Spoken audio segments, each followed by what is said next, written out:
Swimming అనేది very good physical activity, కానీ చాలామంది పేషెంట్స్ స్విమ్మింగ్కి వెళ్తే డార్క్ అవుతున్నారు, బాగా డ్రైనెస్ వస్తుందని కంప్లైంట్ చేస్తారు. సో మీకు ఈ వీడియోలో స్విమ్మింగ్కి వెళ్ళే ముందు ఏ ప్రికాషన్స్ తీసుకోవాలి, అయిపోయిన తర్వాత ఏ ప్రికాషన్స్ తీసుకోవాలో చెప్తాను. Hello everyone, I'm doctor Mahalakshmi, I'm board certified dermatologist. స్విమ్మింగ్కి వెళ్ళే ముందు ఫ్రెష్ వాటర్తో మీరు బాత్ చేయండి. దీనివల్ల క్లోరిన్ అబ్జార్ప్షన్ అనేది తక్కువ ఉంటుంది. నెక్స్ట్, కోకోనట్ ఆయిల్ కానీ, సిలికాన్ బేస్డ్ మాయిశ్చరైజర్స్ కానీ, పెట్రోలియం జెల్లీ కానీ అప్లై చేసుకోండి బాడీకి. మెయిన్గా ఆర్మ్స్కి, ఎల్బోస్కి, నీస్కి, బ్యాక్స్కి, ఎందుకంటే అక్కడ మనకి డ్రైనెస్ అనేది ఎక్కువ ఉంటుంది. అండ్ హెయిర్కి వచ్చినప్పటికీ ఆయిల్ అయినా అప్లై చేసుకోండి, లేకపోతే లీవ్ ఆన్ కండిషనర్స్ అయినా అప్లై చేసుకోండి.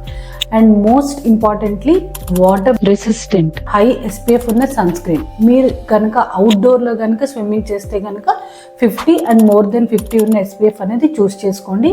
And lastly most important step, hydrate your self before swimming and during the swimming. మంచిగా వాటర్ తీసుకోండి, దీనివల్ల మీకు డీహైడ్రేషన్ అనేది కాజ్ అవ్వదు. అండ్ ఇమ్మీడియట్లీ ఆఫ్టర్ స్విమ్ తర్వాత ఫ్రెష్ వాటర్తో వాష్ చేయండి, క్లోరిన్ అంతా వాష్ అవుట్ చేసుకోండి.